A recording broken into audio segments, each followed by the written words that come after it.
আল্লাহর কৃপা তোমার প্রতি দোয়া করো তুমি মোদের লাগি। আল্লাহর কৃপা তোমার প্রতি দোয়া করো তুমি মোদের লাগি।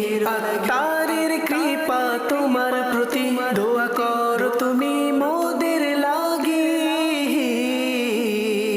হে খলিফায়ে আমির আহলে সুন্নাত, হে খলিফায়ে আমির আহলে সুন্নাত, সদা থাকো তুমি সালামত, সদা থাকো তুমি সালামত, সদা থাকো তুমি সালামত, তোমার প্রতি হোক খোদার রহমত। হে খলিফায়ে আমির আহলে সুন্নাত, হে খলিফায়ে আমির আহলে সুন্নাত, হে খলিফায়ে আমির আহলে সুন্নাত। আত্তারের তুমি বংশধর ও হে খলিফায়ে আত্তার, আত্তারের তুমি বংশধর ও হে খলিফায়ে আত্তার। কি সুন্দর তোমার নিসবত, কি সুন্দর তোমার নিসবত ও